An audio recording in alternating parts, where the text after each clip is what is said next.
এ তো ওয়াইসুল কারনি। আল্লাহর নবী বলছে ওয়াইসুল কারনি স্বাস্থ্যবান হবে। আল্লাহর রাসূল বলেছেন ওয়াইসুল কারনির জামার আস্তিনটা বড় হবে। আল্লাহর রাসূল বলেছেন বসন্তের দাগ তার দেহের ভিতরে থাকবে। হযরত ওমর বলল তোমার পিঠের জামাটা সরাও। যখন পিঠের জামা সরাইছেন ওয়াইসুল কারনির পিঠের দিকে তাকাইয়া হযরত ওমর বলে এ তো সাধারণ ব্যক্তি না, মা ভক্ত সন্তান হযরত ওয়াইসুল কারনি। এবার হযরত ওমর তার কাছে বলল আবার জন্য দোয়া চাই, আলীর জন্য দোয়া চাই। আল্লাহর রাসূল বলেছেন সব উম্মতদের জন্য আপনার কাছে দোয়া চাইছে। ওয়াইসুল কারনি চোখের পানি ছেড়ে দিয়া বলতে আছে এটা আমার ক্রেডিট না, এটা আমার মায়ের খেদমতের দোয়ার বরকত। আল্লাহু আকবার। এজন্য জীবনে কোনোদিন মা বাবার সাথে খারাপ ব্যবহার করবেন না, মা বাবার প্রতি উদাসীন হবেন না। মায়ের ভাষা খারাপ তারপরও ভালো ব্যবহার করবেন, বাবার ভাষা খারাপ, চরিত্র খারাপ, ক্যারেক্টার খারাপ, তারপরও বাপ তার সাথে ভালো ব্যবহার করতে হবে। 10টা মিনিট সময় লাগে জোহরের নামাজ পড়তে, সেটাও পড়লেন না, দোকান খুলে বসে আছেন। মাগরিবের নামাজের টাইমে বেচা কিনা করতেছেন, অটো চালাইতেছেন, সিএনজি চালান, কেন? 2টা পয়সা পকেটে নেওয়ার জন্য। দিন শেষ, সন্ধ্যাবেলা টাকা নিয়ে ঘরে গেলে সন্তান খুশি হয়, অথচ আপনি নামাজ না পড়া আল্লাহরে বেজার করছেন। কথা কন না কার? তা আপনি মনে করছেন মাইয়া পোলা নিয়ে খুব ভালো থাকবেন, হবে না। মরার পরে কবরে বাটাম ফাটা দিবে। মরার আগেই তো ছেলে মেয়ে কাজে আসে না। রব্বুল আলামিন বলেন সেদিন মাথার কিনারায় যখন সূর্য চলে আসবে আর যারা নাফরমান পাপী গুনাহগার বান্দা তারা ঘামের সাগরে হাবুডুবু খাবে। ইন দি মিন টাইমে রব্বুল আলামিন তাদের আমলনামা সামনে পেশ করবে, এই নাও তোমার আমলনামা। আল্লাহ রাব্বুল আলামিন বলবে ফেরেশতারা তার আমলনামা সামনে দাও, একটা লিস্ট দাও। সে দেখবে, পড়বে আর বুঝবে কোনটা কোনটা ভালো কাজ করছে। ফেরেশতারা যখন তার আমলনামাটা সামনে দেওয়ার জন্য হাত বাড়াবে, রব্বুল আলামিন বলবে এই খবিসের সামনে দিয়া আমলনামা দেওয়া যাবে না, আমলনামাটা পিছনে নিয়ে যাও। আল্লাহু আকবার। আমলনামা পিছনে না। ফেরেশতা বলবে রব্বুল আলামিন চেহারা সামনে, হাত সামনে, আমল পিছনে নিলে কেমনে দেখবে? আল্লাহ বলবে ফেরেশতা তার হাতটারে বুকের মাঝখান থেকে ঢুকাইয়া পিছন দিয়া বের করো। কোরআনে আসছে তার এই হাতটা বুকের মাঝখান থেকে ফেরেশতারা ঢুকাবে, হাতুড়ি দিয়া টাকায়া টাকায়া ভিতরে ঢুকাইবে। এরপরে যখন হাত পিছনে যাবে তার এক একটা চিৎকারে হাসরবাসী বেহুশ হয়ে যাবে। এবার ফেরেশতারা বলবে রব্বুল আলামিন হাত পিছনে, চেহারা তো সামনে। আল্লাহ বলবে ঘাটটারে মটকায়া চেহারাটারে পিছনে নিয়ে যাও। চোখ দিছি কোরআন দেখার সময় পায় নাই, চেহারা দিছি মসজিদে গিয়া সিজদা দিবে সেটাও দেয় নাই, নাফরমান। ওর চেহারার কোনো দাম নাই, চেহারাটারে ঘুরাইয়া পিছনে নাও। কেমনে সহ্য করবেন? এটা কোনো পীরের কিচ্ছা না, কোরআনের কথা, আল্লাহর কথা। এবার এই ঘাটটারে যখন মটকায়া পিছনে নেওয়া হবে আল্লাহ বলবে ইকরা কিতাবাক, পড়ো, দেখো কি কি লেখা আছে। তাকায়া দেখবে ফজর নাই। আহা, ফজর নাই, কি করলাম? জোহরের নামাজ নাই, কি করছো? তাকায়া দেখবে আসর নাই, কি করলাম? তাকায়া দেখবে মাগরিব নাই, তো করলা কি? তাকায়া দেখবে ইশারের নামাজ নাই, তো করলাটা কি বলো? আল্লাহ রাব্বুল আলামিন বলেন লাইন শাকারতুম লাযীদান্নাকুম ওয়া লাইন কাফারতুম ইন্না আযাবি লাশাদীদ।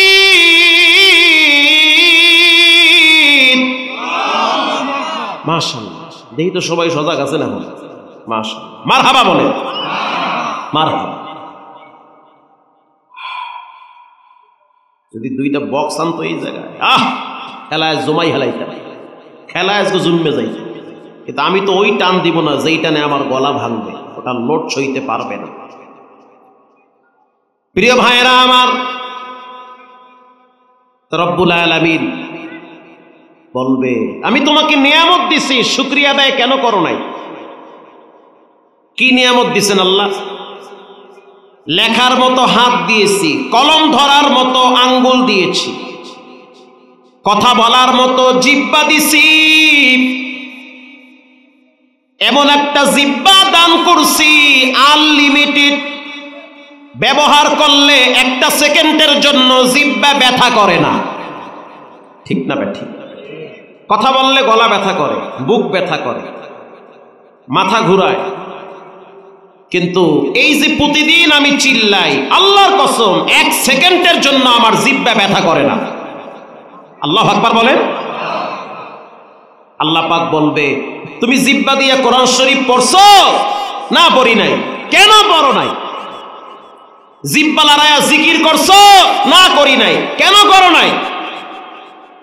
তুমি যদি একবার পড়তা আস্তাগফিরুল্লাহ, আর যদি পড়তা সুবহানাল্লাহি ওয়া বিহামদিহি সুবহানাল্লাহিল আযীম, এটা ঘুমাবার আগে যদি পড়তা, রাসূল বলেছেন সমুদ্রের ফেনা পরিমাণ গুনাহ থাকলেও ঘুমাবার আগে রব সেটাকেও মাফ করে দেয়।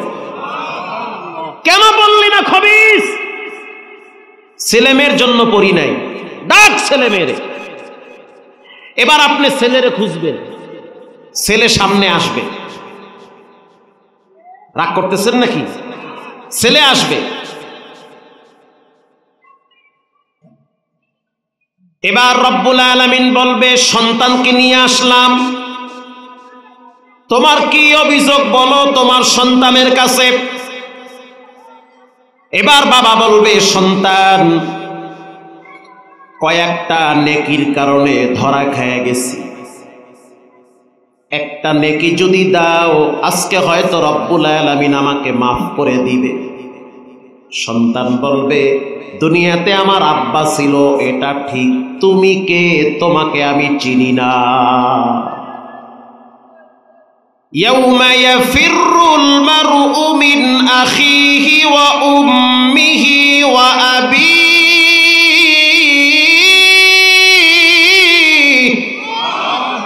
ওয়া সাহিবাতিহি ওয়া বানিহি। কিয়ামতের ময়দানে ভাই ভাইয়ের থেকে পালায়া যাবে। সন্তান বাবারে দেখার পর বলবে সাবধান, তুমি কে? তোমারে আমি চিনি না। এবার রব্বুল আলামিন বাবারে বলবে ফাঁকে আসো, সন্তানকে ডেকে বলবে দাঁড়াও,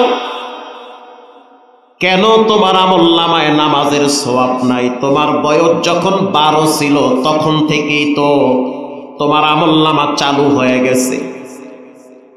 তোমার বয়স 13 বছর, 14 বছর, 6-এ পড়ো, 7-এ পড়ো, 9-এ পড়ো, 10-এ পড়ো, তোমার আমলনামায় তো জোহরের নামাজ নাই, আসরের নামাজ নাই। আউয়ালু মা ইউহাসাবু বিহিল আবদু ইয়াউমাল কিয়ামাতিস সালাহ। কিয়ামতের দিন সর্বপ্রথম নামাজের হিসাব একজন নিবেন, তিনি হলেন কে? নামাজের হিসাব আগে, এইটা আগে দাও, বাকিগুলো সব পর। এবার সন্তান কি বলবে শুনেন, সন্তান ডাইরেক্ট আব্বারে ধরায় দিবে। আই হাই কয় কি? বাবারে ধরায় দিবে। রব্বানা ইন্না আতা'না সাদাতানা ওয়া কুবারা'না ফাআযাল্লুনা সাবিলা। সন্তান বলবে আল্লাহ আমার কোনো দোষ নাই, দোষ হলো আমার আব্বা, আমার কোনো দোষ নাই, দোষ সম্পূর্ণটা আমার বাবার। বাবার ঘরে থাকছি, আব্বার পকেটের টাকা খাইছি, কোচিং এর ফি আমার আব্বাই দিছে, প্রাইভেটের ফি আমার বাবাই দিছে, স্কুলের ফি আমার আব্বাই দিছে, পরীক্ষার ফিস আমার আব্বাই দিছে। বাবার পকেটের টাকায় শার্ট বানাইছি, প্যান্ট কিনছি, বাবার টাকায় মোবাইল চালাইছি, বাবার টাকায় হুন্ডা কিনছি। আমার কোনো স্বাধীনতা ছিল না, বাবায় যা বলছে তাই শুনছি। বাবায় যদি না দিত তাহলে আমার শক্তি ছিল না জোর করে নেওয়ার। আমার কোনো দোষ নাই, দোষ আব্বার। কেন? এবার সন্তান বলবে বাবায় ফজরের সময় একা একা নামাজ পড়ছে, আমাকে নামাজের কথা বলে নাই। বাবায় কোচিং এর জন্য, প্রাইভেটের জন্য, স্কুলের জন্য যেই পরিমাণ শাসন করত, এর অর্ধেক শাসন নামাজের বেলায় করে নাই। কথা ঠিক না ব্যাঠিক? আপনার ছেলেরে বলছেন যে নামাজ না পড়লে খাওয়ান বন্ধ? বলেন নাই। আপনার ছেলেকে বলেন নাই যে নামাজ না পড়লে এই ঘরে টাকা আমি খরচ করব না, প্রয়োজনে ঘর থেকে আপনি গাড়ি নিয়ে ঢাকায় গিয়ে 1 মাস বেড়াইয়া হেন। বউরে কম তুই নামাজ না পড়লে, পোলায় নামাজ না পড়লে, এমন খেতামারি সংসার আমার দরকার নাই। বিয়ে আর একটা ঢাকায় করবো, সংসার হইনা আর একটা পাতাম। কথা কর না, সেইটা তো কর না, পোলালয় এখানে কুতুর কুতুর করেন। এবার সন্তান কি বলবে শুনেন, রব্বানা আতিহিম দিফাইনি মিনাল আযাব।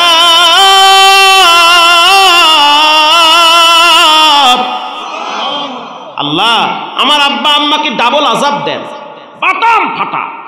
রুল আমিন যুক্তিবাদী কয় না বাটাম ফাটা। কথা ঠিক না ব্যাঠিক?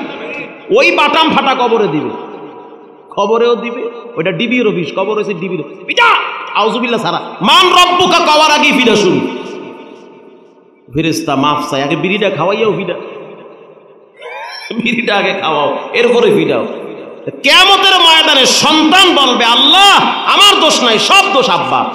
দিফাইন আলেমরা জানে ডাবল আযাব, সিঙ্গেল না ডাবল। ডাবল আযাব মানে দ্বিগুণ আযাব দেন আব্বারে।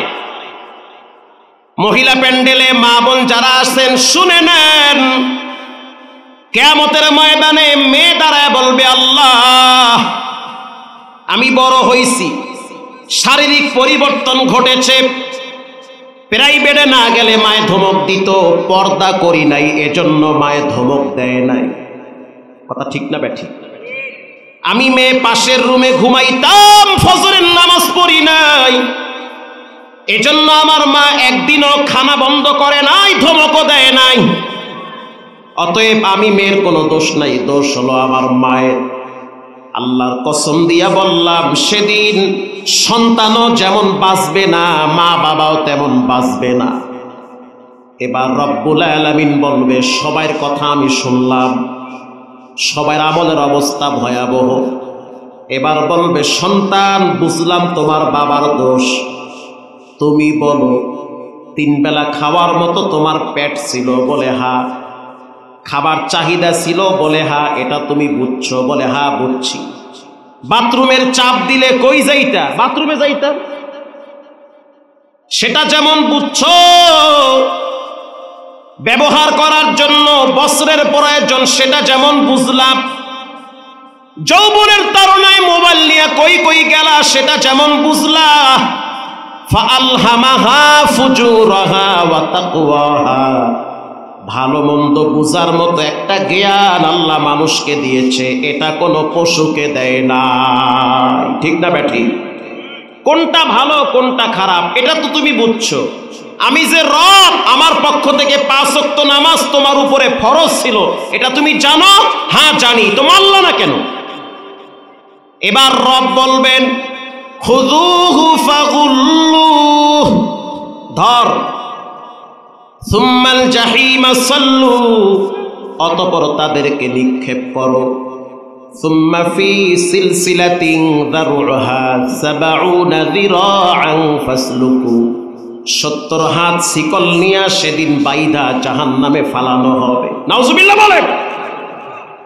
জাহান্নামে যখন ফালানো হবে ইন দি মিন টাইমে জান্নাতীরা পর্দা উঠাইয়া দেখবে পরিচিত কিছু মানুষ জাহান্নামে পানির পিপাসায় রক্ত খাইতেছে, পুষ পান করতেছেন। এবার জান্নাতীরা প্রশ্ন করবে, ইয়াতাসাআলুনা আনিল মুজরিমিনা মা সালাকাকুম ফি সাকর। সাকর নামক জাহান্নামে কেন আসলা, এটার কারণ কি? জাহান্নামীরা কেন তোমরা জাহান্নামে আসছো? ও চাচা, ও মামা, ও খালু, তুমি না আমার আত্মীয়, সাকর নামক জাহান্নামে কেন আসলা? কর্মচারী মালিককে বলবে, মালিক কেন তুমি সাকর নামক জাহান্নামে আসছো? তখন জাহান্নামীরা চিৎকার মেরে বলবে, ক্বালু লাম নাকু মিনাল মুসাল্লিন। জাহান্নামে আসার পিছনে সবচেয়ে বড় কারণ হলো নামাজ না পড়া। আল্লাহু আকবার বলেন। জাহান্নামে আসার পিছনে সবচেয়ে বড় কারণ কি বলেন তো আপনারা? নামাজ না পড়া। তো নামাজ পড়বেন ইনশাআল্লাহ, নামাজ পড়েন, অলসতামি করবেন না। ছেলে মেয়েদেরকে বলেন নামাজ পড়বা। প্রিয় ভাইয়েরা আমার, আল্লাহর রাসূল এক হাদিসে 3টা বয়ান করেছেন। একটা হাদিসে 3টা বয়ান, এই 3 বয়ান আমি ইনশাআল্লাহ করব। ইনশাআল্লাহ বলেন। আপনাদের কি কষ্ট হইতেছে? ঘুমায় গেছেন নাকি? কে কে ঘুমাইছেন হাত তুলেন। এটা ভুলে হাত তুলছে। ওনরা যে ঘুমায় নাই এটাই তার প্রমাণ। কারণ ঘুমাইলে কি হাত তুলতে পারে? তো ঘুমায় নাই, ভালো তো এটা, মাশাআল্লাহ, মারহাবা। একবার ময়মনসিংহ ওয়াজে গেছি, তো ওই মাহফিলটা একটু ব্যতিক্রমের মাহফিল, মানে সারা রাতব্যাপী মাহফিল, অনেক বড় মাহফিল, বাংলাদেশের পরিচিত সব বক্তা আছে, ত্রিশাল বাজার ব্যবসায়ীদের মাহফিল। তো কর্তৃপক্ষ আমারে বলছে, হুজুর আপনার বয়ান কিন্তু রাত 2টায়। লা হাওলা ওয়ালা কুওয়াতা ইল্লা বিল্লাহ। আপনি ঢাকার থেকে বের হবেন রাত্র 12টার পরে, 12টা পর্যন্ত ঘুমাইবেন, এরপর রিল্যাক্সে 1 কাপ চা খায় আস্তে আস্তে আইবেন, বয়ান 2টায়। তা আমি গিয়ে দেখলাম অনেক বড় প্যান্ডেল, অনেক মানুষ সেখানে, কিন্তু মানুষগুলার অবস্থা বেশি জুইতেন না। মানে কিছু মানুষ দেখি শীতের ভিতরে খেতা কম্বল গায়ে দিয়া হইয়া রয়েছে প্যান্ডেলে, আবার কেউরে দেখি হাত পাও এক জায়গায় মোড়াইয়া মোড়া কাবায় আছে, আবার কেউরে দেখি রাস্তায় রাস্তায় বিড়ি টানে আর কয় কুয়াকাটা কখন আইব। মানে এক একজনে এক এক তালে আছে। তা আমি চিন্তা করলাম এই ঘুমন্ত মানুষের সামনে কি বয়ান করব। তা আমি গিয়ে বললাম, প্রিয় ময়মনসিংহবাসী, আপনারা জাহান্নামে কারা কারা যাইতে চান হাত তুইলা আল্লাহকেই দেখান, মানুষকে দেখানোর দরকার নাই, আল্লাহরই দেখা। বিশ্বাস করে 200 মানুষ খেতা কম্বল লাগে খাড়ায় গেছে যে নারায়ে তাকবীর আল্লাহু আকবার। আমি বললাম জাহান্নামে যাবেন? হুজুর আমিও যাবো না, আমার আব্বাও যাইবেন। তা খাড়ায় গেছেন যে? আমরা তো জানি মোল্লা মুন্সি যা কয় ভালোই কয়। তা আপনারা কি সজাগ আছেন না ঘুমায় গেছেন? সজাগ আছেন?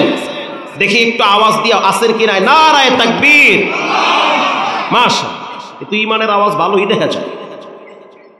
এই নাটোরের ভিতরে, আত্রাইয়ের ভিতরে কোনো বেঈমান যদি আল্লাহর কোরআন নিয়ে বাজে কথা বলে, ইসলাম নিয়ে যদি কটূক্তি করে, আল্লাহর রসুলকে নিয়ে কেউ যদি বিন্দু পরিমাণ খারাপ ব্যবহার করে, ঐক্যবদ্ধভাবে জুয়ানার বুড়া নাই সবাই মিলে জিহ্বা টেনে ছিঁড়ে ফেলতে হবে। পারবেন তো? না আবার ঠান্ডা হয়ে যাইবে? ইনশাআল্লাহ বলেন, আরো জোরে বলেন ইনশাআল্লাহ। ইনশাআল্লাহ। প্রিয় ভাইরা আমার, আল্লাহর রাসূল বলেন, আইয়ুল আমালি আহাব্বু ইলাল্লাহ। আল্লাহর কাছে সবচেয়ে 3টা আমল পছন্দনীয়, আল্লাহর কাছে 3টা আমল সবচেয়ে প্রিয়।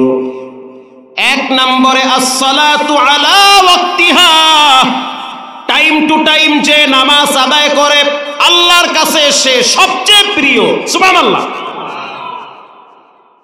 কিছু মানুষ আছে মরার ডরে নামাজ পড়ে, সারা বছরে নামাজের খবর নাই, যেই মরার ডর আহে তখনই নামাজে যায়।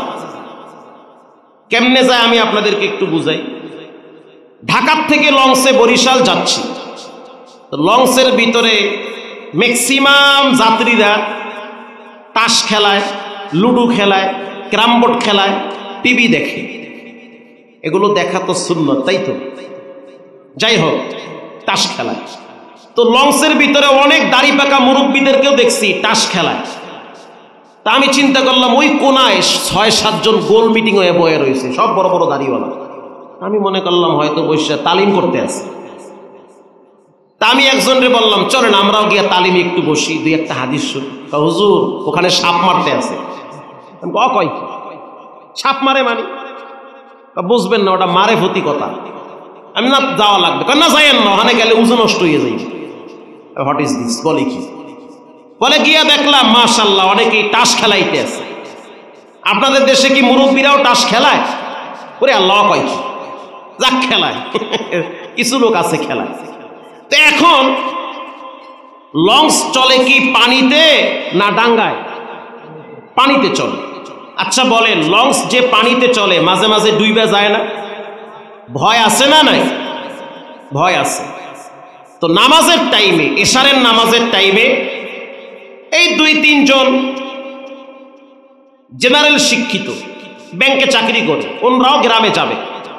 তা আমারে বলতেছে, হুজুর এশারের নামাজ যেহেতু আমরা 4 তলায় ছাদে পড়বো, তো 2-1 জন মুসল্লিকে দাওয়াত দেই। আমি বললাম খুব ভালো, দেন দাওয়াত।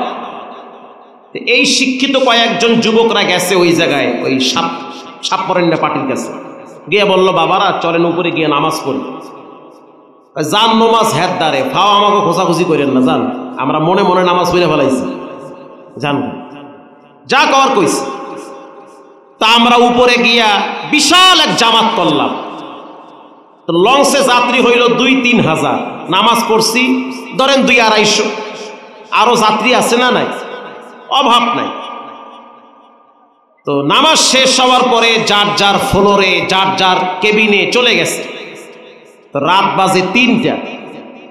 লঞ্চ চাঁদপুর মোহনায় গেলে লঞ্চের কাঁপুনি শুরু হয়ে যায়। ওটা 3 নদীর মুখা, কথা কি বুঝতেছেন? 3 নদীর মুখা, চাঁদপুর মোহনা। ইলিশের ডিম দেয়, বাচ্চা দেয়। ওই জায়গার পানির গভীরতা অনেক, যে কোনো জাহাজ গেলে ভয়েতে কাঁপুনি শুরু হয়ে যায়। স্রোত বেশি, উল্টা পাল্টা চালাইলে ডাইরেক্ট ভিতরে নিয়ে যায়, কই নিয়ে যায় কেউ কইতে পারে না, ডাইরেক্ট কুমিরের পেটে লয়ে যায়। তো চাঁদপুর মোহনায় যাওয়ার পরে যখন লঞ্চ নড়াচড়া শুরু হয়েছে, তখন তো আমরাও কেবিনে চিন্তা করলাম, আল্লাহ কি হইল, ভূমিকম্প হইল নাকি? লঞ্চ লড়ে কা, ফ্যান লড়ে, এসি লড়ে, খেতা বালিশ লড়ে। দরজা খুইলা দেখলাম তুফানে বাড়ি মারতেছে। বলেন ভয় আছে না নাই? এত বড় লঞ্চ, ডাইনে বামে তাকায় দেখি কিচ্ছু দেখা যায় না। আপনি যখন মেঘনা নদীর মাঝখানে থাকবেন মনে করবেন দুনিয়া নাই, দুনিয়া শেষ, খালি পানি আর পানি, ঠিক না বে ঠিক?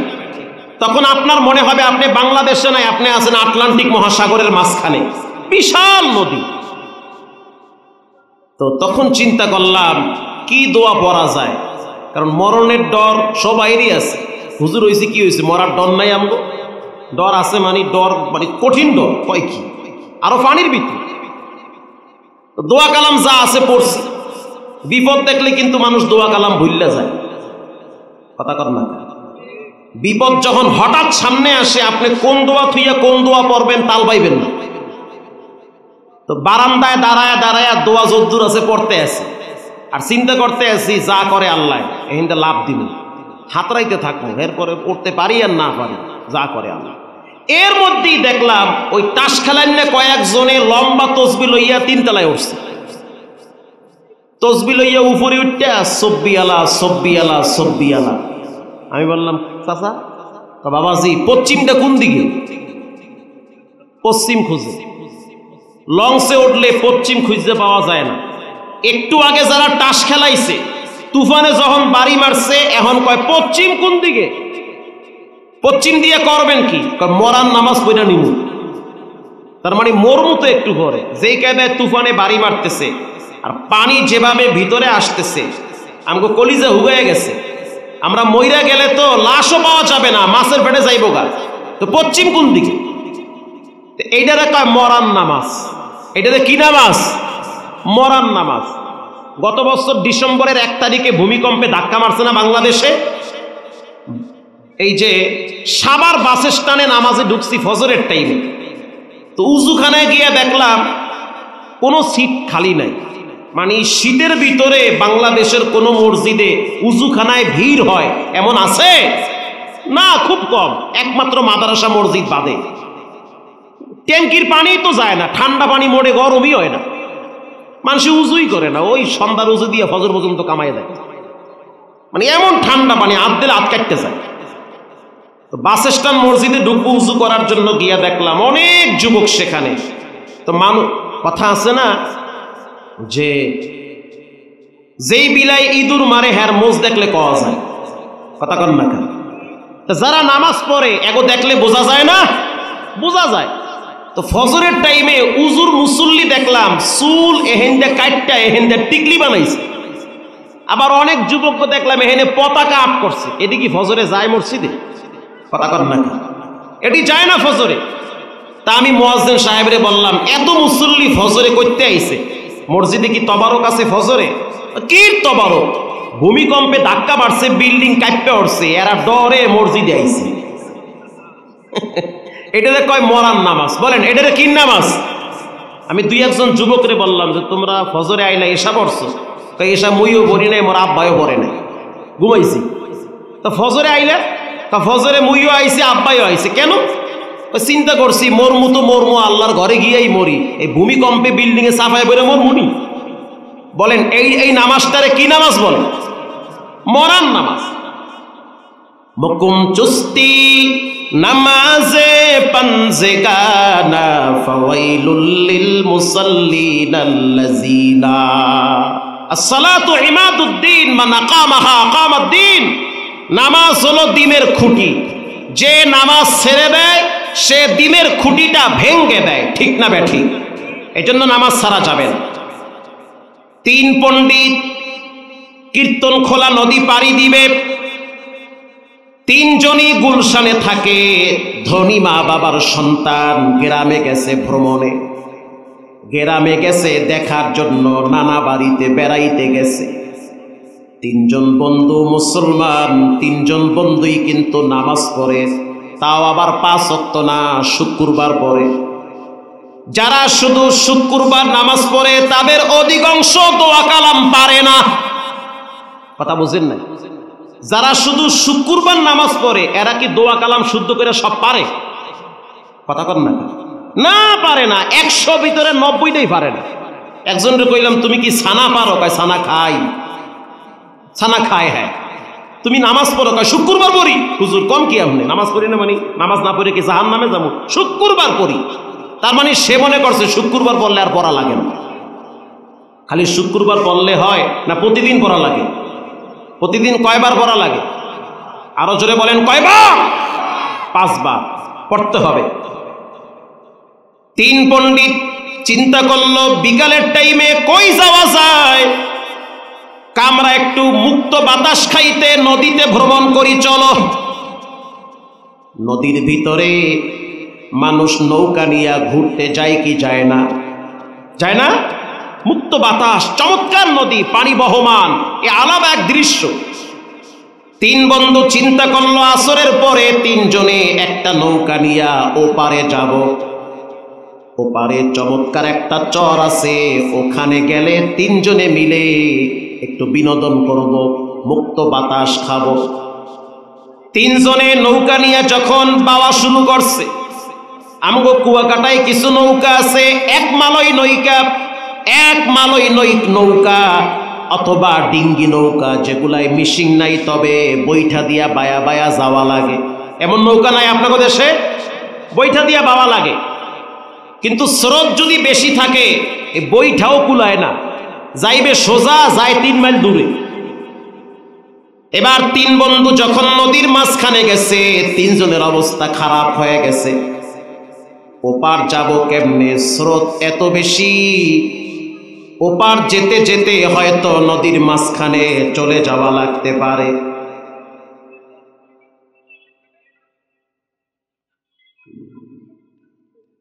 বয়ান কি ইতি করবো নাকি?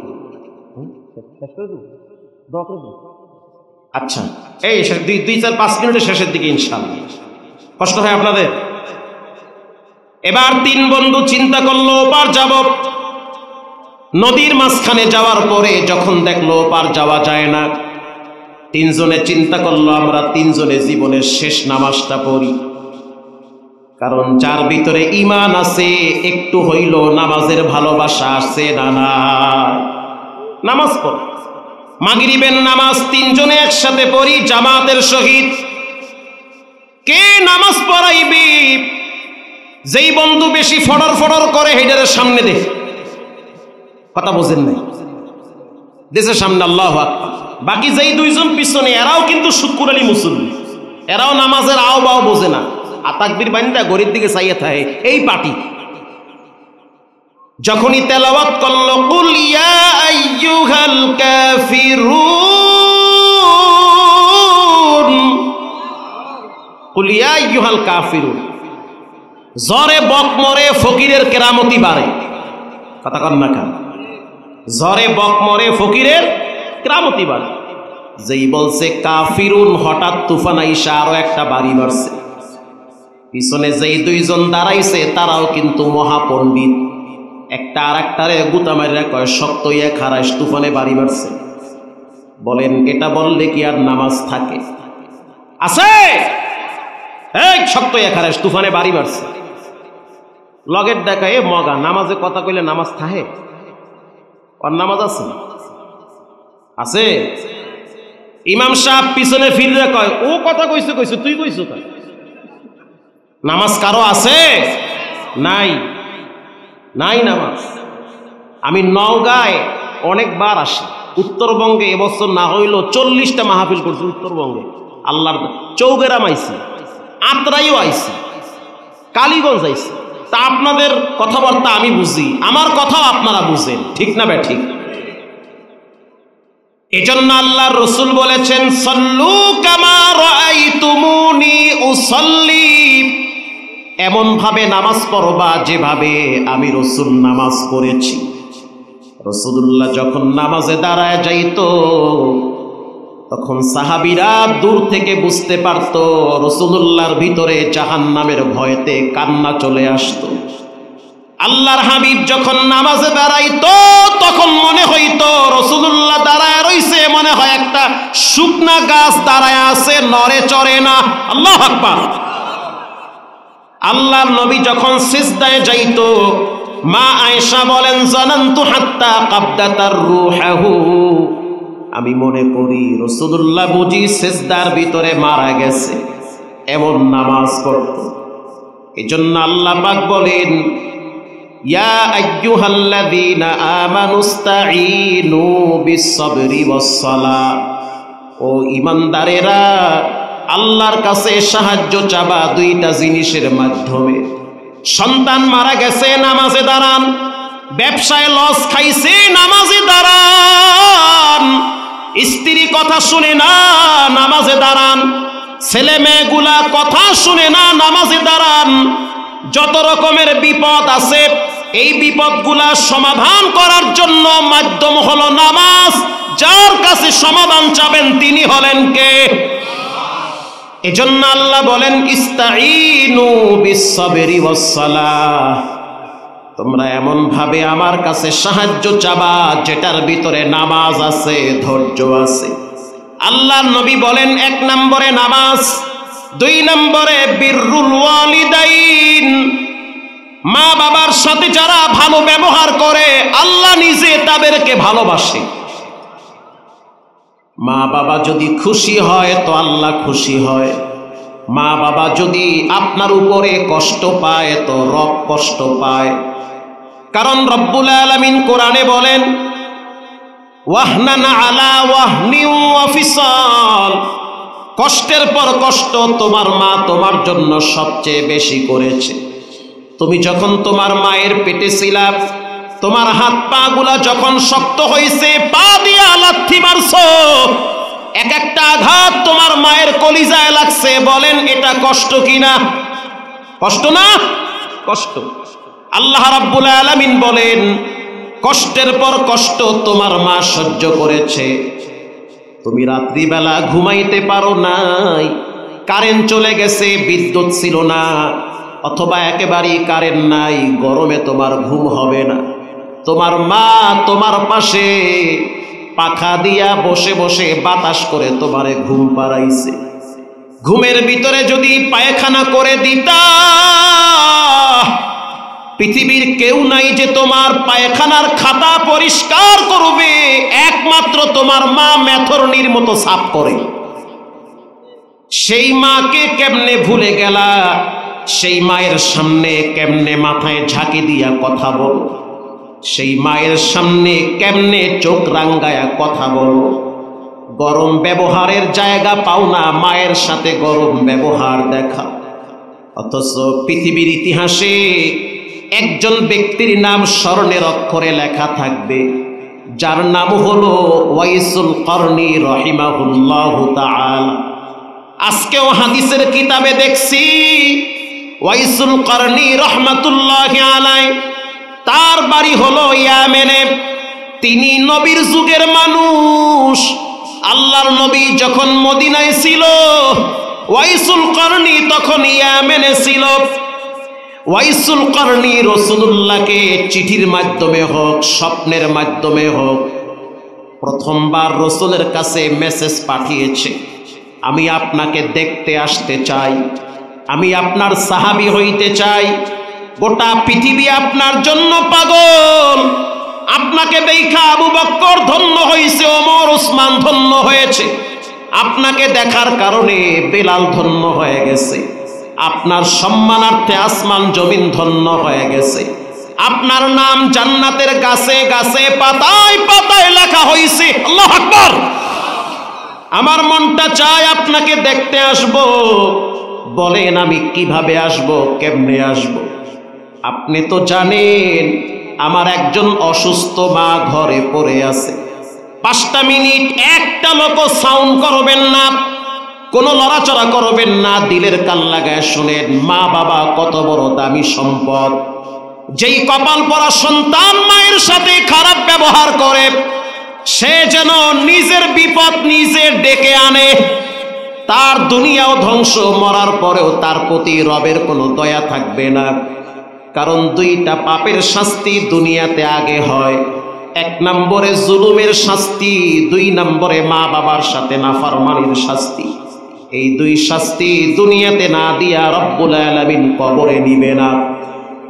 প্রিয় ভাইরা আমার, ওয়াইসুল করনী রাসূলের কাছে যখন মেসেজ পাঠাইল, আমি আপনাকে দেখতে চাই, কিন্তু কেমনে আসবো? আমার মা অসুস্থ, আপনাকে দেখতে আসতে হইলে মায়ের খেদমতে ব্যাঘাত ঘটবে।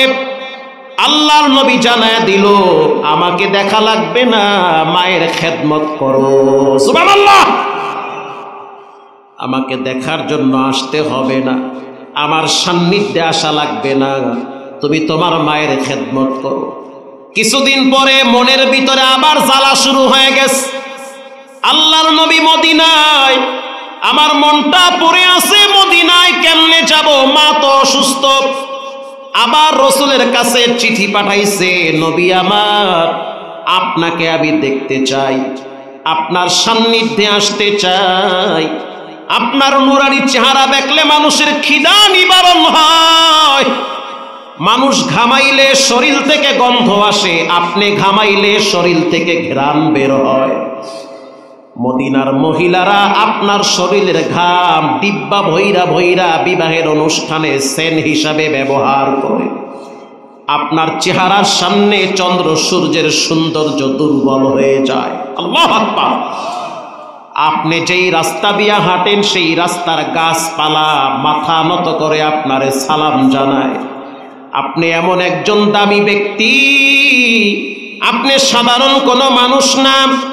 ওয়ামা আরসালনাকা ইল্লা রাহমাতাল লিল আলামিন। আপনি হলেন রহমতওয়ালা, আপনি হলেন দয়ার ভান্ডার, আপনি হলেন গাছপালা তরুলতা মানব দানব কুল কায়নাত আসমান জমিন লৌহ কলম সৃষ্টির যা কিছু আছে সবগুলার স্রষ্টা রব হলেন একজন, তিনি হলেন কে? আর রহমতওয়ালা ব্যক্তি হলো মুহাম্মাদুর রাসূলুল্লাহ সাল্লাল্লাহু আলাইহি ওয়াসাল্লাম। আল্লাহর নবী বলেন আশা লাগবে না, মায়ের খেদমত করো। আবার একদিন বলতে আছে নবী আমি আসতে চাই, রাসূল বলল মায়ের খেদমত করো। 4 বার নবীর কাছে মেসেজ পাঠাইছে আপনার কাছে আসতে চাই, কিন্তু কেমনে আসবো? আমার মা অসুস্থ, একা একা দাঁড়াইতে পারে না, একা একা বাথরুমে যেতে পারে না, নিজের কাপড়গুলো আমার হাতে পরিষ্কার করতে হয়।